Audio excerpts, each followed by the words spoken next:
And we are live. So thank you everyone for tuning in. My name is Josh Gilliland, one of the founding attorneys of the Legal Geeks. It's Friday night, so that means it's time to talk about Star Trek Lower Decks.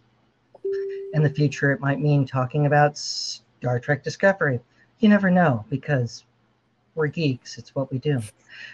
With me is Nari Ely and Steve Chu, and we've all had busy weeks doing what lawyers do, and it's a joy to talk about Star Trek, whether it's animated or in person.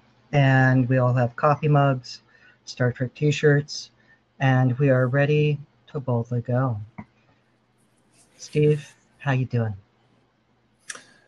Hanging in there. How are you guys doing? Good. Nari, I see you like your Star Trek shirt. I do. Josh got this for me, guys, and it's fantastic. It is awesome. Yep, for the record, I got Steve one too, different design, because you kids needed Star Trek shirts. I was, I don't think Steve would look as good in this neckline. No offense, Steve. I think you're right, Nari. You would make that look good. Me, It was a hard choice, but I decided not to get you matching shirts just on principle. I thought, this color scheme would go better with Steve. And I stand by that decision. So let's talk about this episode of Lower Decks that is continues the love letter to Past Trek. And this is for sure. This is episode 7, Much Ado About Boimler. And I loved this episode. I loved the chain of command references. And Steve, talk us through what this is about and help us understand the legal issues. So you're absolutely right, Josh. This continues the Lower Decks tradition, I think, of love letters to the fans, to Star Trek. We have references galore. We have a lot of old themes, with sort of new takes on them. The episode itself, episode 7, Much Ado About Boimler, and we get the continuation of a couple story arcs, and we learn a little bit more about existing characters, particularly about Mariner. So the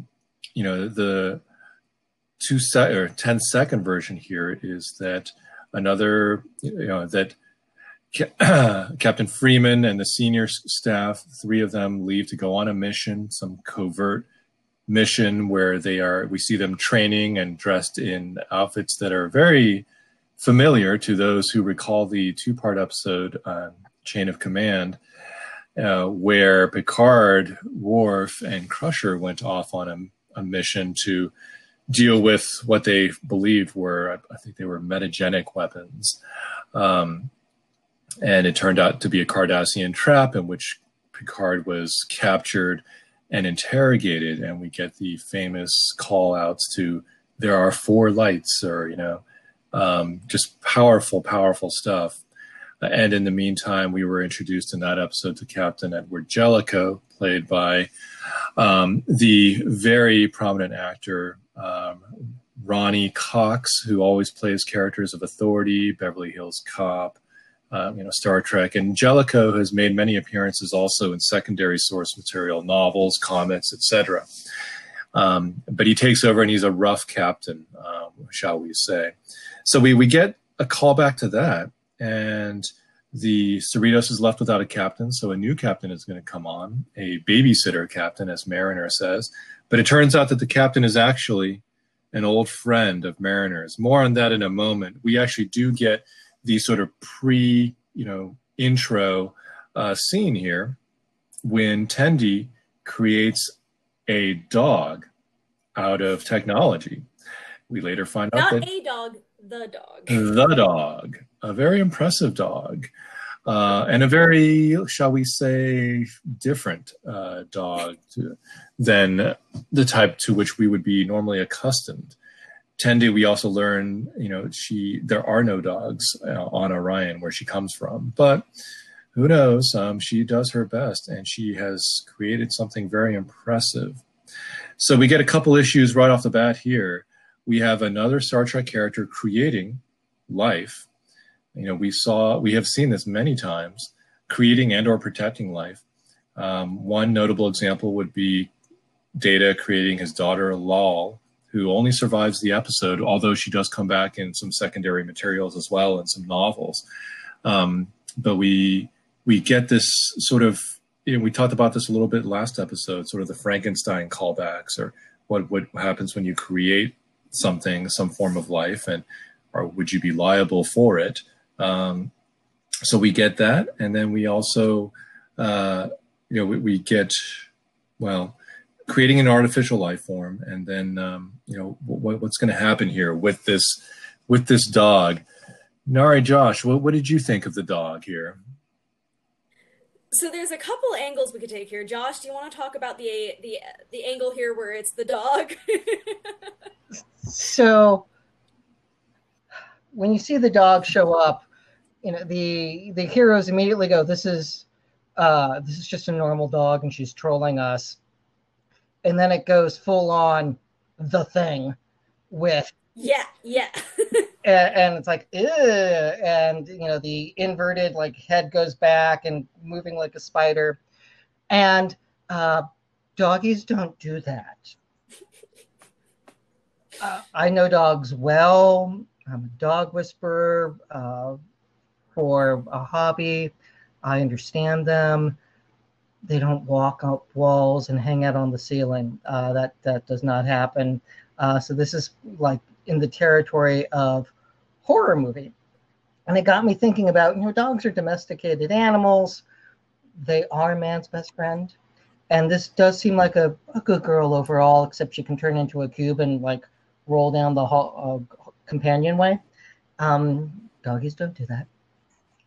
Which made me think of dog bite statutes, because what else are we going to apply here? And just looking at Washington's law, the owner of any dog which shall bite any person while such person is in or on a public place or lawfully in or a private place, including the property of the owner of such dog, shall be liable for such damage as may be suffered by the person bitten, regardless of the former viciousness of such dog or the owner's knowledge of such viciousness. There are similar laws like this across the country. You also get into dogs that are viewed as dangerous breeds. In San Francisco, years ago, we had the horrible, dog killing case that was truly horrific, and that made identify dangerous breeds.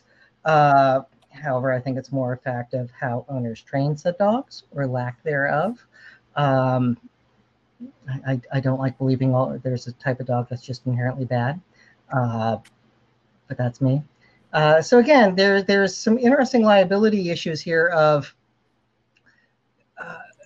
this isn't like Archer's dog Porthos or Picard's number one. This dog has good girl qualities. I mean, she's a golden retriever most of the time, and they're known for being sweet and lovable and huggable, but they don't have their mouth kind of explode and eyes fly out like bats. Dogs don't do that. So I do think there could be some science experiment type issues of strict liability beyond just the normal dog bite statute. And again, the doctor's reaction of and whatever the hell that is, I think is fitting, because I think a court would do the same of, what have you done? So please go ahead. You first. So Josh, are you saying that if this dog were to attack and harm someone, that Tendi would be the one who is responsible legally? Absolutely. Yeah, absolutely. Whether or not she created the dog is beside the point. It's her dog. Is there some sort of work for hire type of situation where Tendi creates the dog, so the dog is while working for Starfleet, so Starfleet actually owns the dog? Well, she was encouraged to play with DNA sequencing and create life in her free time, so I could see that argument being made, but you don't see others with their science projects running around like somebody who made a parakeet or anything like that. You don't see, this is my high-speed turtle. Like you don't, So that doesn't happen. And here's another thing. There's also the California Penal Code that applies to just generally dangerous animals as opposed to dogs turns on ownership or having custody or control. So even if technically Starfleet is the owner of the dog, I believe we could easily see a court or a jury finding that Tendi was technically in custody of the dog at any of these moments when it might have, when it decided to turn spider, bite somebody. So that would be good argument by Starfleet General Counsel Nari Ely there. As counsel for Tendi, counsel for Tendi may argue, well, we have precedent in the episode Law. Starfleet, through Bruce Maddox, tried to claim ownership of Law, and also earlier Measure of a Man tried to claim ownership, in fact, of Data. And they made a pretty compelling case. So who knows how a court may rule upon that. And Star Trek actually does a good job of continuing to extend that precedent. Data was found to be life. So we found an artificial life form, an android, to be life. But how far do we extend that? Can we extend it to a hologram, like the hologram from Voyager? Can we extend it beyond that? What about the exocomps from Next Generation as well? So some interesting points there. But Nari, your thoughts on the dog issue? Yeah, so there's another issue here, which is, of course, that Tendi creates the dog through gene editing. This has been a recent topic in the legal and ethical sphere. In 2018, viewers might recall, a scientist in China purported to have, and I believe there was, eventually evidence produced to support the claim that he had in fact produced two human twins that he had edited as embryos because they had been born with a specific genetic defect, and he if I recall, actually, they had been born to an HIV positive mother, and he was trying to find a way to fix that, something along those lines. Forgive me if I'm botching details. But the point is, he did what's called germline gene editing. Now, there's a quick distinction here, just so people understand the lexicon. Germline gene editing refers to when you genetically edit things that will create a heritable trait. So that's when you gene edit things like embryos, eggs, sperm, that kind of stuff. Versus somatic gene editing, which is when you edit basically anything else. So like if we take cells from me and just gene edit them, they're not going to, even if you put them back in me, they're not going to be hereditary. And so there are slightly differing legal approaches to these two types of gene editing. And when it comes to somatic gene editing, there are actually, as far as I know, no actual federal laws that explicitly ban somatic gene editing. There's, of course, extremely heavy regulation. The FDA states that it believes under existing law it must approve any somatic gene editing research. There's no federal funding, as far as I know, that's allotted to any kind of gene editing research. And the FDA, has to approve any marketable product that would involve, or therapy that would involve, somatic gene editing. There is a much harder line approach when it comes to germline genetic editing. And although, again, I don't believe there's any federal law that explicitly bans germline gene editing, the FDA has made statements that suggest that it would reject out of hand any research proposal or product that purports to do germline gene editing. Now, there are pretty good reasons why we might, from a legal or ethical standpoint, approach germline gene editing in at least a more cautious way. I'm not trying to say one way or another that it should be or shouldn't be banned outright, but just that there are reasons to make this distinction, which is, of course, that if you have a heritable, a genetic trait that you have created through man-made means, it has the possibility of entering the general gene pool and then perhaps having unintended side effects down the line, which could be terrible. They could be, I don't know, they could also be superpowers, but they could be terrible. And there are serious ethical questions, right, when you create a human with these products or these effects. Can you actually, at least we don't have any method in our current law that would forbid them from having kids or things like that. So once you create a germline gene edit, It's very difficult to actually cabin that in any way that it wouldn't just enter the normal gene pool and possibly affect, down the line, multiples and multiples of humans. So there are reasons why you would take that with a much more serious, skeptical, cautious tack than somatic gene editing, which might have serious consequences for any individual that you give that therapy, but that's true for almost any biologic or medical device, but is very unlikely to ever have any effects on anyone else. So that's an important distinction. The other one is that I just, for fun, is also like cloning. And again, you might be surprised. There are, in fact, no federal laws that ban cloning. It's been tried a few times. Human cloning, specifically. It's been tried multiple times since Dolly the sheep back in the 90s. There are a handful of states that have passed laws regarding human cloning, but there's no federal regulatory framework for it. The FDA, again, has stated it would have to approve any research that involved human cloning. It's not clear exactly what penalties would be tied, though, to failure to observe that outside of the normal statutory penalties, which are perhaps less severe than some people would like to think would take place from some kind of unauthorized or unlawful human cloning. And again, the reasons why you might want to do that make some sense, that you might want to be more strict about human cloning for the same reasons about germline editing. You're creating life. That life may go on to create more life. You should probably approach that with at least caution. The scientific and medical ethical issues surrounding what you're talking about, these gene line editing, playing God, is what we hear about a lot when people address this issue. It's also very similar to what medical students encounter in medical school, because it is frequently taught in medical school that that as our medical ability and medicine improves, people now live longer than they would before, because we are able to contain and defeat diseases that we otherwise would not have been able to many years ago. So it has the desirable effect of prolonging the human lifespan, and we see those in the actuarial tables. However, it has the undesirable effect of making the gene pool arguably weaker, because we are not fighting off these diseases naturally. We are using medicines to sustain life in people that may have otherwise perished before. So arguably it weakens the gene pool. And there's that sort of ethical dilemma. Well, what do we do? And it's, I don't know that there's a good answer. We just typically err on the side of, well, if we can cure or help people, then we do so.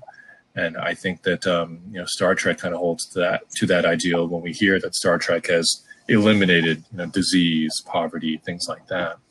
But these are heavy issues for which I don't think we are offering an absolute answer today, but we just want to raise the question.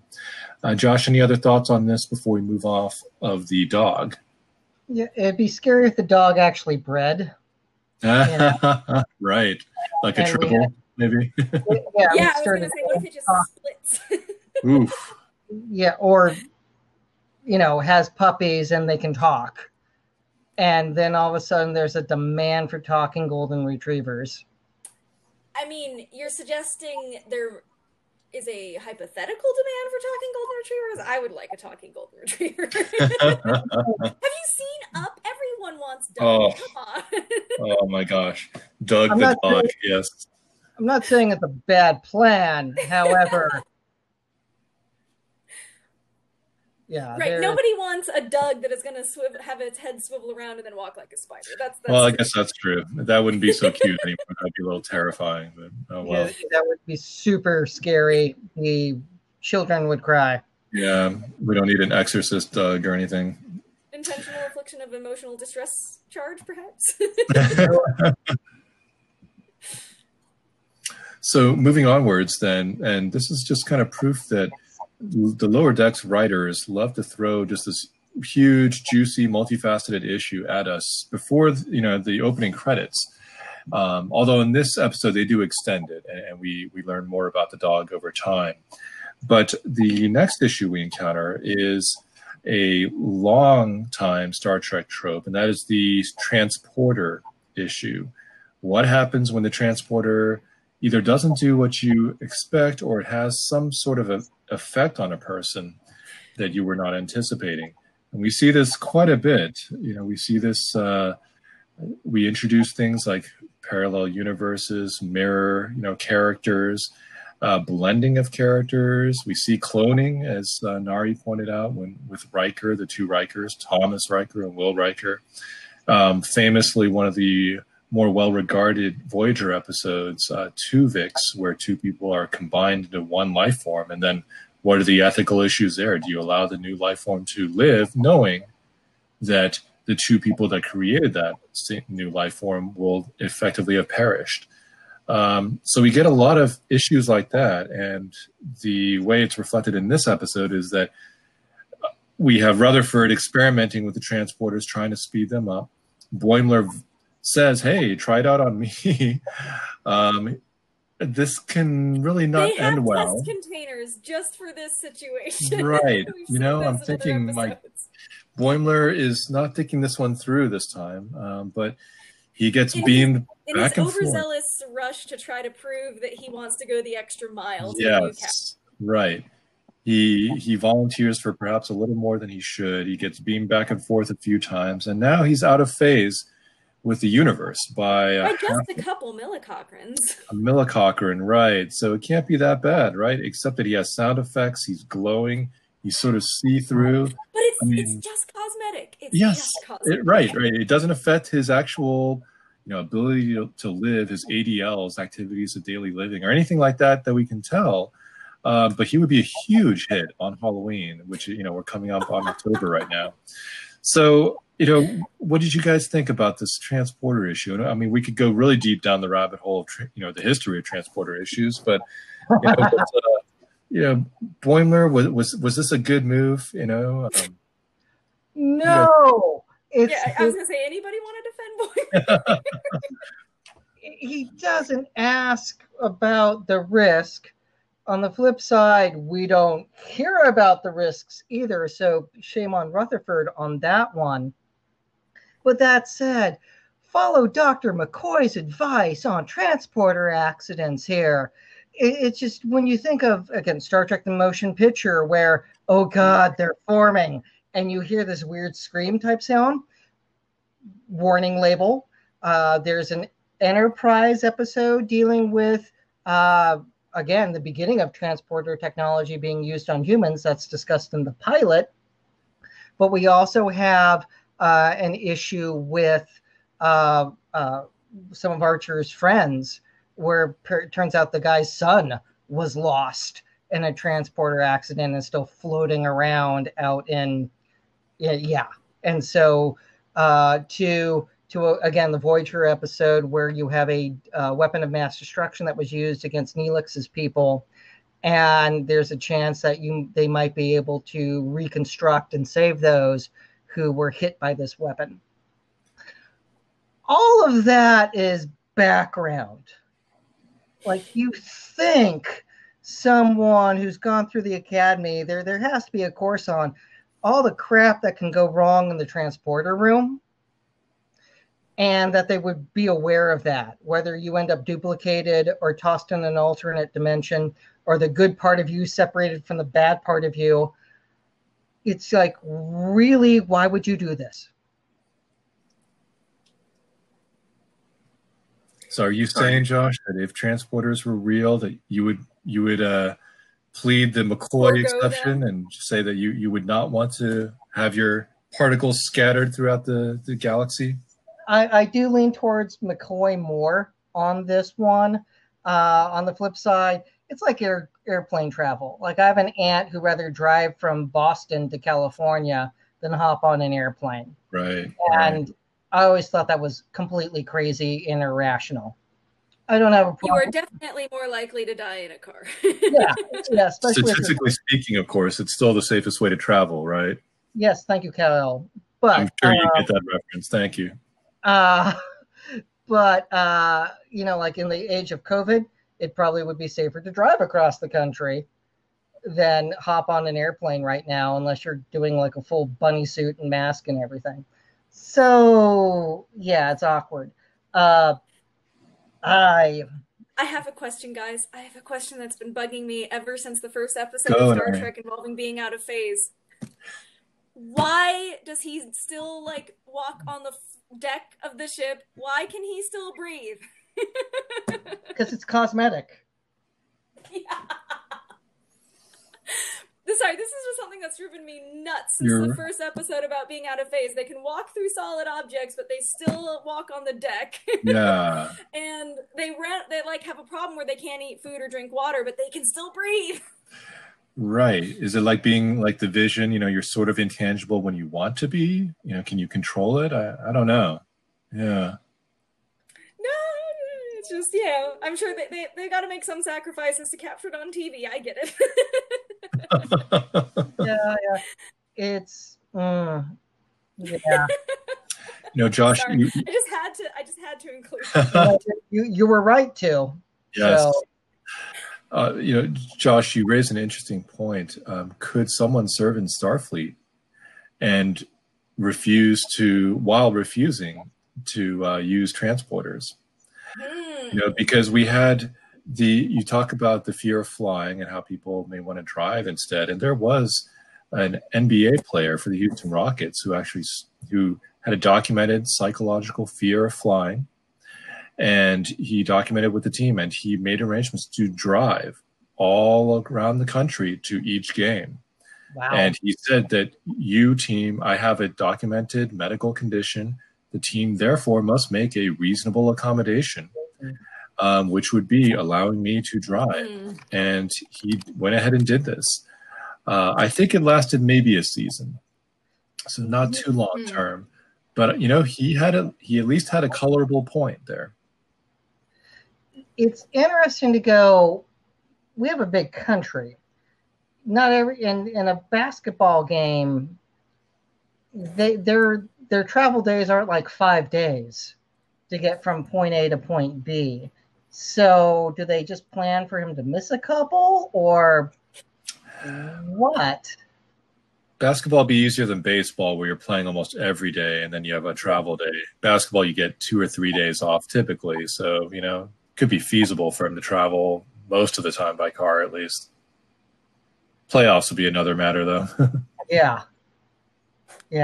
Here, I have a question for you, Steve, though, because I don't know this answer off the top of my head. Does the ADA apply to active duty military? I don't think so. It seems like, so I think it must apply to some DoD personnel, but or most probably DoD civilian personnel. But for active duty military, it seems like that would be a place where you'd have to make some kind of exception for the general applicability of the ADA, right? Because you have to pass certain physicals and things like that, which is exactly contrary to what we normally think about for protections against discrimination because of disability. Right. I think the analysis just gets a little more complicated there. That, in a sense, you could use the term discrimination and throw it around loosely and say someone that doesn't make a basketball team, they're discriminating against me because I'm not good enough. Well, that's kind of the point. They have to be able to do that. That's totally why I was never picked for basketball. Exactly. Teams. It's not that I'm 5 feet tall. Right. So, the military, of course, that's why, the Title VII laws say that, it's got to be for a protected class. You have to be a member of a protected class, or there has to be an illegal reason that you're being kept out. So not being good enough is not a protected reason. Otherwise, we would have endless litigation. On the issue of the ADA, off the top of my head, I know, many of the similar rules do apply to properties, private and I believe public. But I think there probably is a limit. You couldn't have someone complain about not being able to serve in wartime just because they say, yes, I can't run a mile, I can't lift weights, I can't do anything really useful, but you really still need to let me fight. No, the government can at that point decide who they want to, to staff this particular position. So that's, this is, I'm saying that without precedent. I don't have the precedents at my fingertips, but I believe that is the way it works. Josh, did you look at that? I think I have a precedent. They Navy SEALs are all male, and a couple years ago during the last administration, they opened it up for women to go through all the physical qualifications to be in the Navy SEAL. I think only like one qualified. And there was something similar with the Marines that they did as well, that it was just like they didn't pass. And I have one bright spot in this story. I think it was just this year. 2 women actually made it completely through Special Forces. Yeah, it's different than, say, like fighter pilots, because we've been integrated there since the Clinton administration. But some of that frontline combat, it's like the physical qualifications are hard to get through. And it's like, I never could have done that, not even in my prime. So like, I'm not casting shade. I would have been throwing up on the side of the road fairly early on in the process. No, yeah, especially when we're talking about these particularly elite military units, right? The number of people that try out for these and don't make it through is quite high. Yeah. There's very, very intense selection, and it's multiple rounds of selection normally, just to even get to the stage where you take the course to actually try to enter Special Forces or the SEALs. I believe, I could be wrong, but I believe that there was a reevaluation over the last few years of standards. So trying to, which I think is healthy, to re-examine if any particular test or standard that they've been using actually does speak to something that is part of the job, right? And it actually, sometimes it matters, right? Being able to carry, 150 pounds probably matters, because we want people to be able to pick up a wounded comrade, things like that. But maybe you don't need to do 20 pull-ups. So like maybe that doesn't actually speak to how you're going to be able to do the job, depending on what the job is. So a healthy reevaluation is nice. I do think it's important to note, though, that these standards were generally not significantly changed as a result of that. There were some changes around the edges. And so the fact that a couple women have made it through Special Forces, I think is a really big deal. It speaks to the fact that even if there's generally less women that will make it through under the same standards, it's not impossible. Yeah. There are some women out there who will have both the capability and the drive to do it. Like my mother was a paramedic in a time when not a lot of women were paramedics, and the paramedic school that she went to in LA was like with all the firemen, and the qualifications included fire hose over the shoulder and running up 4 flights of stairs. And all 5'4" of my mom could do that wearing combat boots. So yeah, like it's just, there are those who accomplish great things. In my scouting life, I actually met a woman who was the first Coast Guard rescue swimmer. Yeah, and like it's like, whoa, and like she was very cool to talk to. So yeah, it's important to know that there are qualifications does not mean discriminatory intent, and those who meet the qualifications deserve respect and admiration. So absolutely. Yeah. Well, talking about qualifications and moving up the ranks, or being selected. Nice segue. We meet Captain Amina Ramsey, an old academy classmate friend of Ensign Mariner. And it looks like they got into their fair amount of trouble back in the day. And surprisingly, when you look at their career trajectories, and this is very interesting because we can see some things to which we can all relate.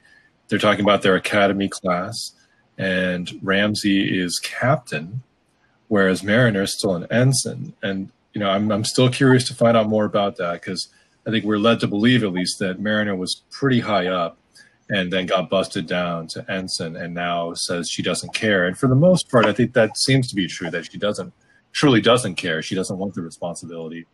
And we're back to sort of our Rutherford thesis of, maybe we just need to be happy where we are.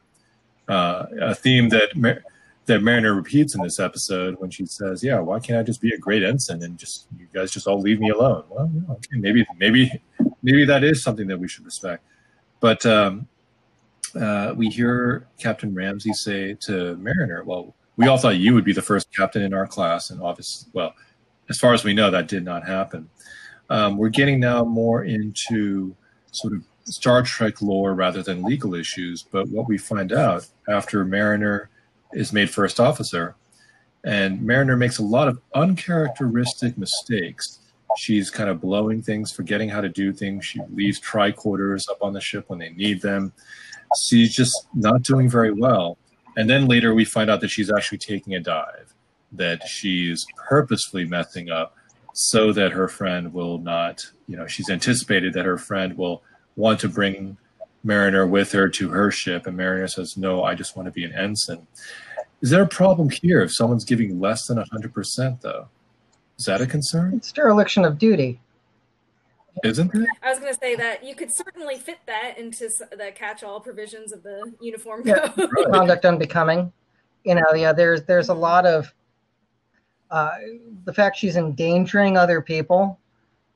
It's like that's not okay, and it goes to maybe she shouldn't be in the service if she has this object fear of success and purposely sabotages missions in order to not advance in rank. She's endangering others by doing so, and that's highly problematic.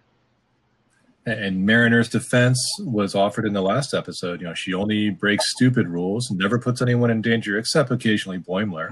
So she would say, well, no one died. No one was put in danger. And the moment that people actually are in danger, she suddenly steps up. She flips the switch, and now she's the capable, daring Mariner once again. I feel like there was a fair amount of danger with that water filtration device that was about to blow up. Seemed like it, didn't it? It's difficult to say for sure. Maybe Mariner had a second, sixth sense and knew that even if it exploded, nobody would actually get hurt. But, I do think she was pushing the boundaries of her own rule there a little bit. It would be one thing, right? If all she did was show up to the mission briefing and act inept or be rude, which we've seen her do before. Yeah. Yeah. Another thing to forget important devices in a mission where you're dealing with perhaps dangerous machinery, or pretend like you don't know how to use your mag boots on a rescue mission. Those kind of crossed the line, at least in my book, a bit. Yeah, we're talking about some basic competencies, and if the rest of the team does not have confidence in her, that affects their ability to function as well. So this could be very problematic. Mariner could get in a lot of trouble here. So we then get we get an interesting storyline here, and this builds off of what Josh said, which is, I'm seeing a lot of horror call outs here as well to the horror genre. But the dog and Boimler, who is now out of phase, they are both taken. The alarm is sounded essentially, and they are being taken to what is called the Federation Freak Farm. And this is these are the words that they use, the freaks. Division 14, a medical specialist arrives, and he says, well, don't worry, the farm cures all. And he's sort of a creepy dude for a shepherd. They're taking the dog to a farm, I'm just saying.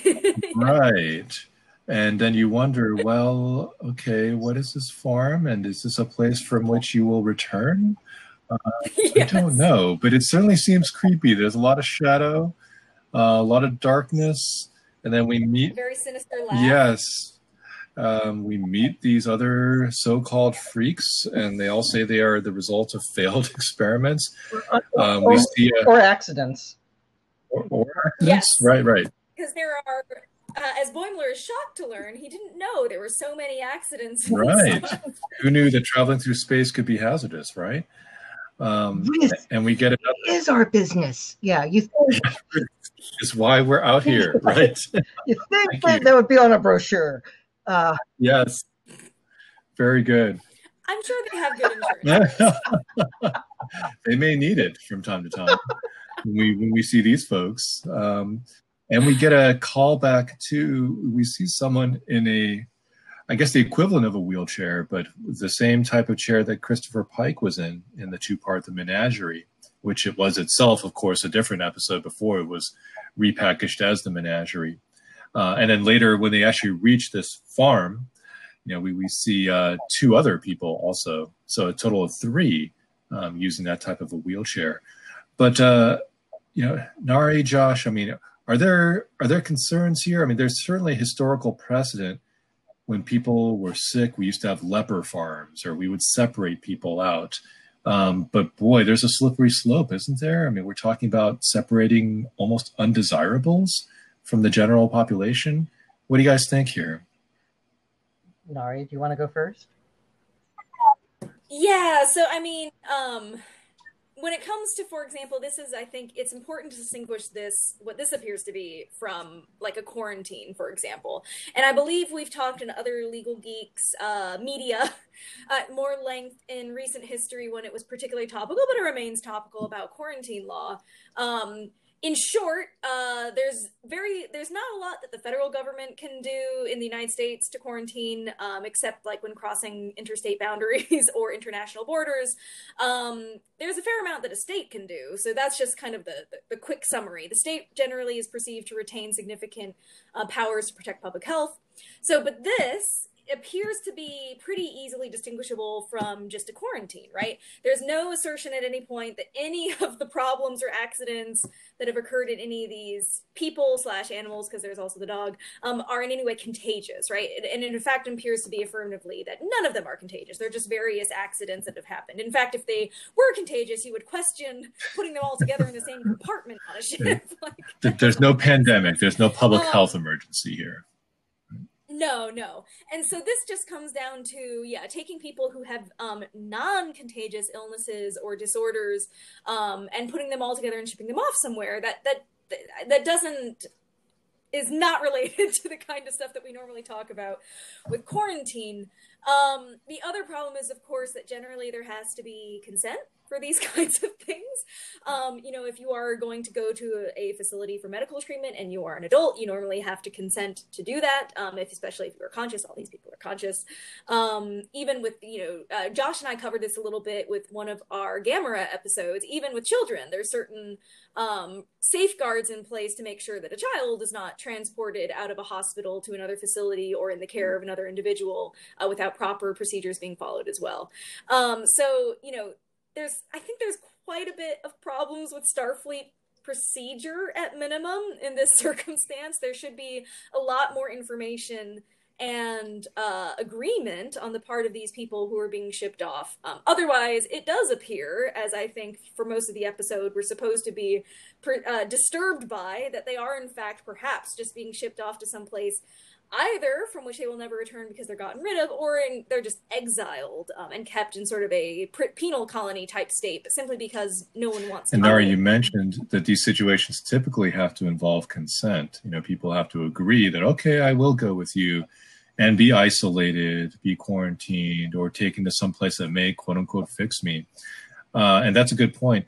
There is an exception to that. There are some exceptions. In California, there's the 5150 rule, which whereby someone can be detained if they are judged to be a psychological, psychiatric type of threat, either of harm to themselves or to others.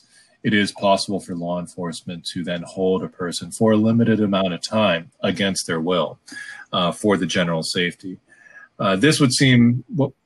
And if I could be Starfleet Council here, I would just quickly then suggest that Boimler does not seem like the stablest person.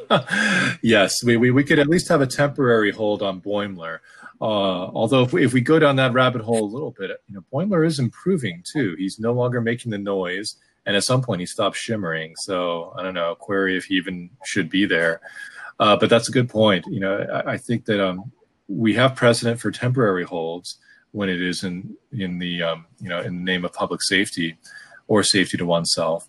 But those are always temporary. So what we're looking at here appears to be more permanent, at least. We don't get a lot of info on that.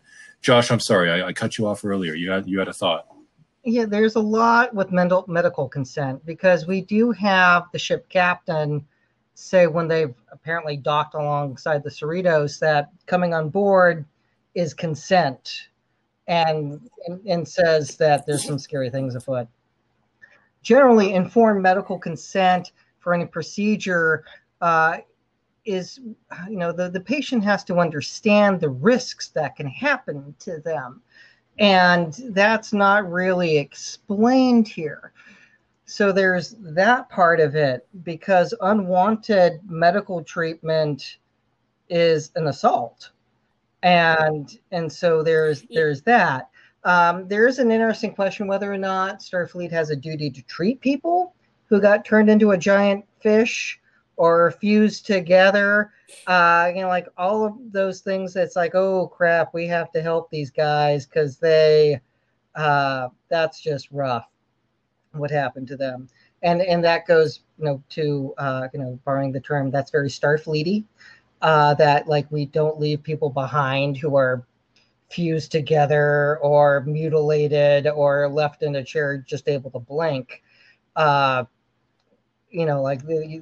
there's an obligation to provide treatment for those who've been harmed in the service of the Federation. That said, they don't really explain it, and you could make arguments about whether or not the Section 14 ship or Division 14 ship is actually meets all the health requirements for a hospital.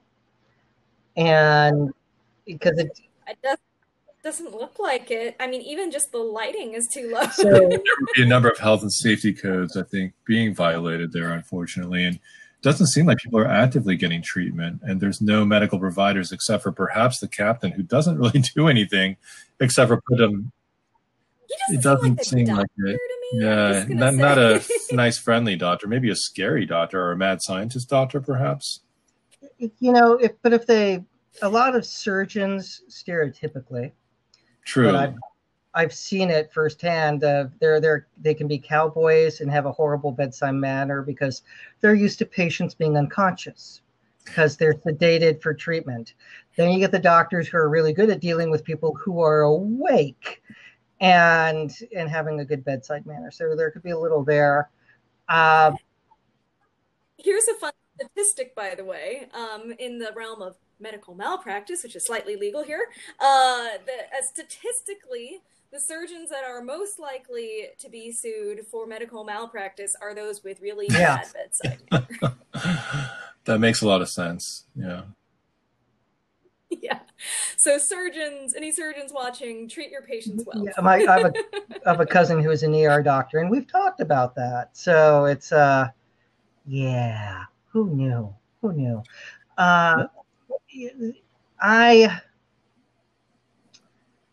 The conditions with everyone being in a giant waiting room type area, that seems. And no magazines. There's nothing to do. It's just, and at this point in time, it's like you have holodecks, you have things that can entertain people and take their minds off what's going on. So there seems to be a huge failure of Starfleet in that regard. I do have another question of. So we know Division 14. We know Section. Which I assume is the Starfleet equivalent of the Veterans Administration. I was wondering about that. But they're still active duty. So there's that. But yeah. VA hospitals treat active duty as well. Good. But good. I was not familiar. I am very familiar. So my question then is, what are the others? We know Section 31. Yeah. What else is there? Is there a list? Well, Section 31 is not supposed to exist, remember? So, it's probably just plotted out. So we assume either it stops at Section 30 or it skips. So there's Section 30 and then Section 32. And is it different division instead of section? Was that an intentional choice of language? Who knows? Oh. What's the temporal division? What number are they from that? That's a good point. I don't know. Off the top of my head. We'll just research there. Yeah, one of us could look it up, but that just highlights what else is up their sleeve. And again, just the writers having a love letter to fans, going like, "Let's have some fun with this." And it seems that there's a lesson here in Star Trek when people say that they're from a section number or division number. Usually seems to be a bad, dangerous, and scary thing. Mm-hmm. By the way, I looked it up, and I don't think temporal investigations has That a we phone know, number, so you can right? trust them. Yeah, that we know of. It's true. Yeah, they're like NCIS or Internal Affairs. Okay, gotcha. So with this, there's an issue of mutiny that comes up. Yes, we get "Freaks Fight Back" is their slogan, and they just Yeah, and I just want to comment on the part where the one officer who's the captain in command of this ship shouts, "I am what the about the rules? rules." I am the rules. I just want to point out that is the exact opposite of a rule. That's right. It's sort of like the admiral in Star Trek Insurrection saying, "I am Starfleet." Like, well, okay, Yes, exactly. So here's a little fun fact, and this is from one of my Discovery Season 2 blog posts about the Commander Reno on the Hiawatha. And that is, vessel operators in an accident have a duty to render aid to persons affected by the accident that is practicable and necessary to save them from the accident, provided they could do so without serious injury to their own vessel. And that's a California Harbors and Navigation Code. If you get zapped on a starship, again, there's got to be a duty to treat there, that you just can't leave people mutilated, which gets into medical ethics as well. Well, if you look at this from a sort of tort law perspective as well, the goal of tort law typically is to try to restore people to their pre-event or pre-injury state. So query, would the responsibility of Starfleet here be that if they have had some sort of accident where a person is now disfigured or altered in some way, then Starfleet's responsibility may be to try to restore that person to their natural state, if that's possible. And maybe that's why this, they call it the freak farm again. I'm having trouble with the words a little bit, but I think that the writers are just leaning into that, and, more power to them. So what do we get? The mutiny issue. Did you have something else, Josh? I want to highlight from one of my Son of Frankenstein posts about the duty to treat. And that is the test for a doctor is if they have already provided any professional services that had been accepted by another for treatment or surgical treatment, is there a duty to continue treatment? And I would say in this case that they're on a hospital ship. And if you end up in a hospital, the hospital has a duty to provide emergency care to those present at the hospital. If an emergency condition exists, the hospital must either treat the medical condition to stabilize the emergency or transfer the patient to another medical facility. These officers all seem to be stabilized. Yeah. So we're past the emergency situation. They're in the it sucks badly situation, and they want to be cured of, like, I don't like another person sticking out of me. I don't want to be a fish anymore. I don't like half of me aging and the other half regressing. Like, those are all bad conditions to have. And I would think, being on board the Division 14 vessel, there would be a duty to treat them better. So that's all I got to say about that. We'd hope for at least some magazines in the waiting room, I think. Yeah. Right. In fact, Boimler was actively discouraged from taking reading material. He was. Yes. I thought this would be a trip to a Club Med or something, right? But so the patients, if we'll call them that, or whatever you want to call them, but the folks here, the self-labeled freaks, they fight back. And they essentially mutiny, try to take over the ship because they don't want to go to this farm. It may be some scary, dangerous place. So what do you guys make of this? Is this a mutiny? To talk about the definition of mutiny, and the best place to do that is from the 1790s, where we have the original Mutiny Act. And that is classic vintage law, listeners. Oh, yes. Gather around, children.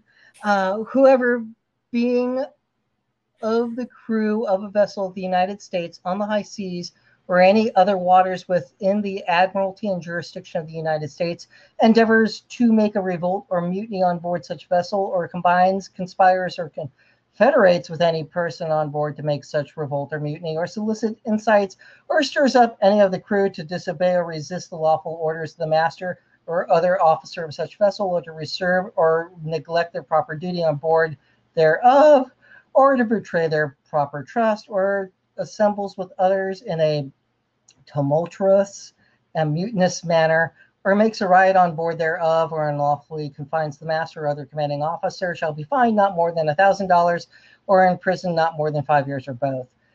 In my view, those Starfleet officers are patients on board. They're not necessarily crew. However, they're still Starfleet officers, and they do basically riot, and that would put this into the Mutiny Act. What do you two think?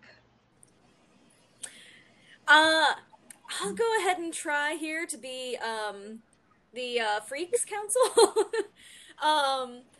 I'm gonna say, so there's a critical distinction in this statute, which, so I think you're right, Josh, to question whether or not, first of all, they're crew, but let's just assume for the moment that they are.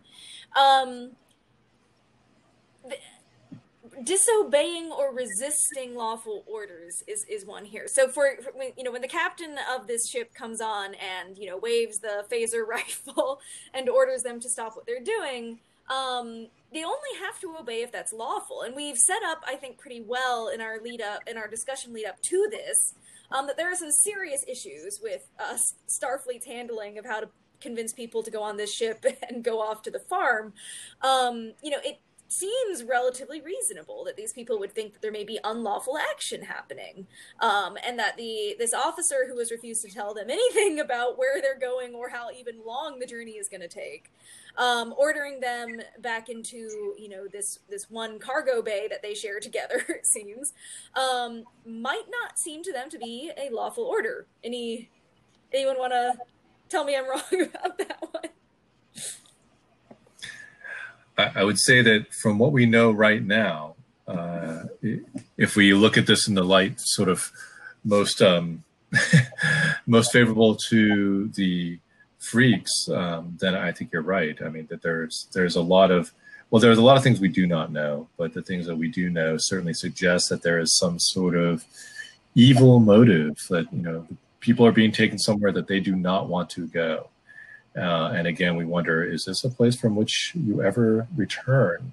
So given that, if the order is, okay, shut up and take it, and we're going to take you someplace where you're going to die or we're going to lose you forever, is that a legal order? I think that would be difficult to defend if one had to defend that. So I think that's a good point. In going through the mutiny statute, Josh, I have to add, the penalties are far lighter than I would have expected for mutiny. Looks like a fine or prison of not more than 5 years. I hope they've updated that fine, because if all it is $1,000. Wow, I mean, geez, that's the going rate. $1,000 in 1790 would have been significant. Oh yeah, right. That would have been the average person's entire life. Yeah, that'd be quite a lot more. I mean, we have an interesting issue there. Is it mutiny, or is it really just kind of a jailbreak? People just trying to get out, fear legitimately. Their belief, certainly subjectively, they believe that they're at risk, and perhaps objectively, it may be reasonable for them to believe so. At least, I think we, the audience, are led to side with them at that point when they're trying to get it bust out. And then we have dear Boimler. Sorry, I just want to emphasize also that partly why it is very important to be clear, for authorities like Starfleet in this instance, to be very clear about what they're doing, under what authority they are doing it. is in general, citizenry is supposed to comply. So assuming these people are citizenry rather than Starfleet, because there's a whole other thing with the uniform code, but, citizenry is supposed to comply with lawful orders from law enforcement. But if you reasonably believe that either this is not a police officer in front of me or it is not a lawful order they are giving me, you are not required to comply with it. And so there are tricky situations where the law can create essentially or condone a conflict between a private citizen and a law enforcement officer, which is why it behooves Starfleet in this situation to make clear that what's going on is lawful, to make clear that what's going on is not, in fact, an ultra vires exile or imprisonment of people without just procedure. And I think that's a very fair point. There could be a much better job done of explaining both the reasoning and the context for Starfleet wanting to take these people to this location, this sort of quote unquote freak farm. Josh, you will recall, and maybe if our longer time followers may recall, that we've explored the idea in the past of, does one have to follow illegal orders? And we explored that during the Clone Wars with General Krell and other Star Wars contexts. And the typical answer is no.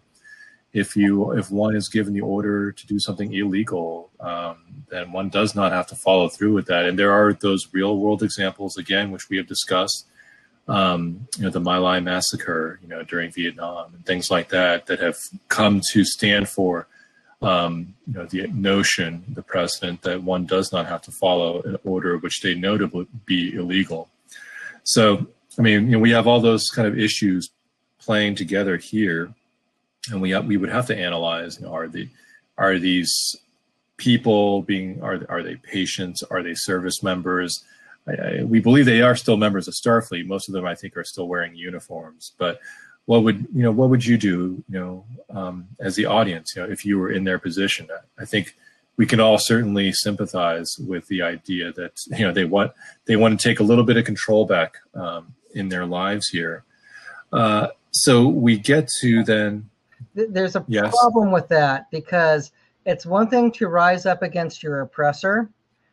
It's another thing to decide, let's kill Boimler. Because that's where we're going. Our dear, sweet Boimler, who it seems that his life is in jeopardy in almost every episode in some way or another. This episode's no different. He's trying to do what he believes to be the right thing, which is rat out the mutineers. And although declares in front of the would-be mutineers, Boimler told me everything. You all should spend the rest of this journey thinking about how to be more like Boimler. More like Boimler. Throwing him completely under that bus, that 24th century bus.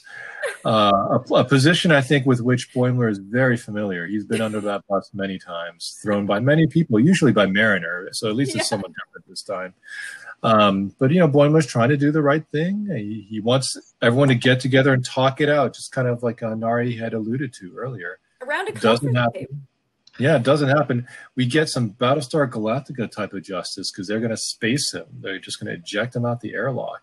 Not a lot of due process here. I don't know. What do you guys think here? It's murder. It's attempted murder. And there's a mulligan because they land on a nice planet. That's a mistake of fact. It was still attempted murder. Yes. So go ahead, Josh. Go ahead. No. Take it away. Just so when it comes to attempt versus, what's the term? Actually culminated, fulfilled. Realized. The main difference is that the fact that it didn't actually occur is for reasons not intended by the criminal. That's our usual commonsensical and generally legal definition of attempt versus culminated. And in this case, that is exactly what happens. They fully intended, believed that they were spacing him through no reason having to do with their own intents. He ends up being fine. And also I should note that generally speaking, attempt crimes carry the same penalty as the actual. So you do not get off the hook because you got lucky and the person survived. So yes, this is very, very serious. And if you want to push this further, is say that they were, wearing Starfleet uniforms, acting under color of law, there would be all kinds of constitutional violations here. This is something I've tried to emphasize whenever we talk about military law. It is not, in fact, a lawless environment. It is not outside the law. There's a lot of procedural protections that uniformed service members have while they're serving, and process, guys. Process. There certainly was at least the intent to eject Boimler out that airlock. They did, in fact, eject him out the airlock. They just got really lucky that they were in an atmospheric condition when that, in fact, happened. So, the intent was there, the action was there, but the result was different. Yes. They full on wanted to see him explode in the vacuum of space. So, yeah. Not good. For the legal people legal geeks that are watching, also specifically, the uniform the model penal code definition of attempt also states that you don't even have to have literally culminated the act, and just through some accident, not of your own doing, it didn't succeed. It requires for the actus reus that you have to have performed a substantial step in the course of a planned conduct to culminate in the commission of the crime. Right. And they've certainly done that in this situation. This one is a case in which they completed the act. They did. But for the grace of the writers goes Boimler, at least in this. I, as an aside, I greatly identify with Boimler there, because there was, not that I ratted anyone out, but in the second grade, it was a rainy day, and this was at an elementary school in Altadena. And I'm just sitting at the table eating my sandwich. The other 400 students are full on Lord of the Flies in the lunchroom because we're all cooped up in there. And I'm just sitting quietly eating my sandwich, and order is restored. And it stops raining, and the principal gets up and says, "None of you can go outside because of how you behaved. None of you except Josh." Oh, no. Singled out. Remember Boimler or Josh? Yes. I didn't do a damn thing. I was just sitting there being good because that's how I was raised. And I was out on the monkey bars by myself thinking, I'm going to die. I'm going to die. This is thrown under that bus at an early age, Josh. Luckily, I did not. But I was, if you want fear, that was fear. So. Oh, no. Good times. Happy memories. So I would be remiss as a Star Trek fan if I didn't at least point out the very end, we are introduced to this new life form that apparently feeds on energy, perhaps is made of energy, lives in the vacuum of space, and then so he seems to adopt this starship as, I don't know, almost like a new outfit or something like that. It's not entirely clear. We don't get a lot of information before this living entity just sort of vanishes, or at least we move away from it to some other story point. But it does call to mind some interstellar creatures that are able to live in the vacuum of space. We have Tin Man, the what's the term I'm looking for? Encounter at Farpoint. Yes, so I was going to say about Tin Man. It's not telekinesis, but it's where you can project your thoughts. Telepathy. Thank you. Telepathic powers. Right, all the way back to Encounter at Farpoint, the crystalline entity. We get a lot of this. So there's a new life form, and there are questions raised. We don't have to get too far into this because I'm trying to be mindful of the time. But what happens when you have a living creature whose only way to sustain itself is to feed on something else, like a starship? Should they then get to feed on that starship, even though it may kill off some of the crew? Oh man, it really does mind the crystalline entity. Yeah, ethically, where are we? Right? It's tough. It depends how everything happened. If they somehow sucked in the entity into its warp core, and it was all a big accident. That's one thing. If this is now some weird, like giant rat situation, like instead of, it's like it's just a mouse, but now it's a rat that eats you. Like that's a very different situation. And if this thing feeds on starships, that's a different problem. If this was a weird accident, they ended up losing a ship, everyone got out okay, and this thing floated away like a giant space jellyfish wearing the remains of a starship like a crab would a shell. Like, is that the situation here? Or is it something more? And if it's just an area of space where this could happen, it's like, okay, we're going to avoid that. We know not to go near these things or else it will tear apart the ship.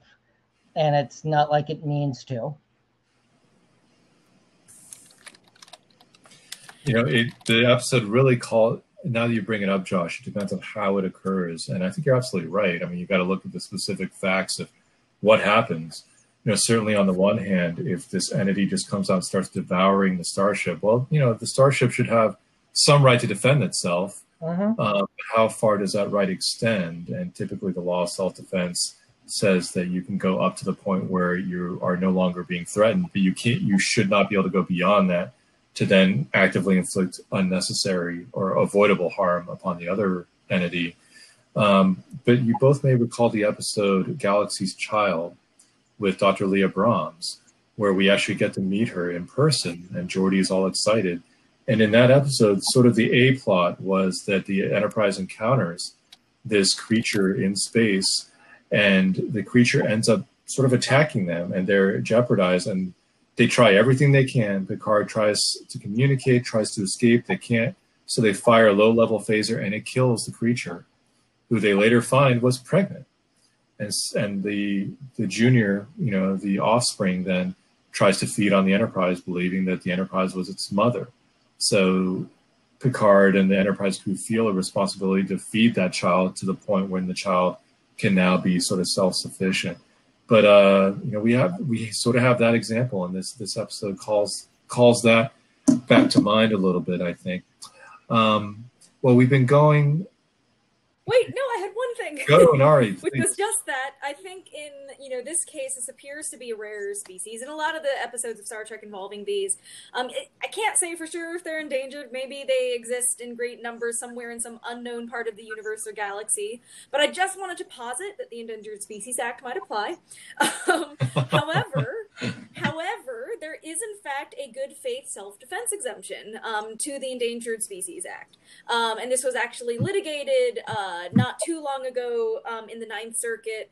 But yes, Congress added a good faith exemption back in 1978. If you reasonably believe that you are about to get killed by an endangered species, because there are some dangerous ones out there, to humans at least, you can defend yourself, and it is not a taking under the act. So just to throw that out there. I would also add, this is just an observation as a fan.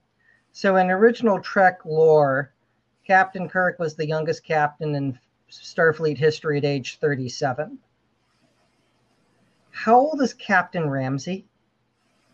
And in, end of, season 2 of Next Gen, one of the captains who's compromised by that parasite doing the invasion, she was supposedly the youngest captain ever, so younger than Kirk. Right. So how old is Ramsey? And I don't know. I'm just going to say we have reason to suspect that Mariner is a little older than we might first believe, with her reminiscing of good times with the Klingon, right? General, yes. Yeah. It's a good point. She looks pretty young, that's for sure. The new captain, that is. Yeah, and the one thing, she has 4 pips, so she's clearly a captain. There's the tradition of you're a commander in the vessel, but you're not the rank of captain, you're still called captain. And it's the Jack Kennedy situation of PT 109. except I think they just called him Skipper. But you get the point. Like, Dax on the Defiant was called Captain, despite the fact she wasn't one, or same with Worf. It's just one of those things that makes me wonder how, at what age are people making that rank, and is it, being applied to different ships? Like, would they give her a Galaxy class ship or a Sovereign class ship, or would they want a little more mileage under her keel before giving her a command of that stature, as opposed to going around and fixing sewage pipes? You can do that. So I think typically one has to earn their way up to the larger and more, prestigious ships, and we saw that in an earlier episode as well. But the one exception, perhaps, would be Captain John Harriman, who took over command of the Enterprise B, and he was woefully unprepared to do so, as we learned quickly. And Harriman's actually one of my favorite characters, though, in Star Trek, because the character was rehabilitated in Peter David's novel, The Captain's Daughter. And in that one, we learned that Harriman got the captaincy of the Enterprise B because of his family ties. His father is an Admiral Blackjack Harriman. And we also learned that John Harriman is actually a much better captain than we ever realized, because the Enterprise B was put out to space, before it was ready, didn't have torpedoes, tractor beams, or anything like that. So really query if any captain would have succeeded under those circumstances. To go a little deeper, the IDW Comics, which is a local San Diego company, they've written a lot of great Star Trek stories, and they have one also. They did a series on captains, and they had a story about Captain Edward Jellicoe, who was his usual sort of, shall we say, prickly self, but still an effective captain. And one about Captain Harriman as well, where he actually gets to meet McCoy, who chews him out at first and tells him that this was not your ship. From anything I can tell, you weren't in command. You were curled up in the corner in the figurative fetal position. And then McCoy takes that back later and says, I was too hard on you because it's not your fault. It really was the fault of the Starfleet bean counters. And then we learn that Harriman actually has some ability. He pulls him out of a very difficult situation in that story. So, no one could have succeeded Captain Kirk very well as captain of the Enterprise B. Harriman got off to a much rougher start than maybe many others would. But there are different versions of the canon that explore Harriman, and I think that's been really good. And also Alan Ruck, who's famous for many roles. I mean, I know him from Ferris Bueller, but he actually participated in a fan film and as Captain Harriman. And he talks to Chekhov and like Kirk's nephew or something and says, I want to apologize. I thought about leaving Starfleet after that. And his nephew says, no, it wasn't your fault. Kirk made the choice himself to sacrifice himself. So to me, Harriman's a fascinating character. And Alan Ruck even said that he wondered how that guy could have ever become captain of the Enterprise B. So he made up in his own head the story that, he must have had family connections. And looks like Peter David bought into that as well, the great writer. Anyways, we are past an hour, and we're trying to be mindful of the time. But any closing thoughts, Josh or Nari? I just want to say how excited I am for the next episode. I have not yet seen it. Oh, well, just based on the preview, which I hope you saw at the end of the episode that we just podcasted about, I suspect we will run over time for the next show as well, because it is seems to have a general trial setting. So the legal issues that we could talk about will be abundant. Legal issues galore. Josh, any closing thoughts? This show is fun, and I love it. All I got to say. So it's a wonderful thing. Enough said. Steve, thank you for putting together the outline and tackling, taking the helm on this one. Nari, thank you as always for your legal analysis and being a good sport with being on the East Coast, with Steve and I on the West Coast. And this is my wild Friday night, guys. For better or for worse. And then I went to bed by 10 o'clock. Yeah, that's the life we lead. So more Star Trek tomorrow. Exactly. I see nothing wrong with that. So everyone, Thank you for tuning in, and we will see you all soon. Take care now.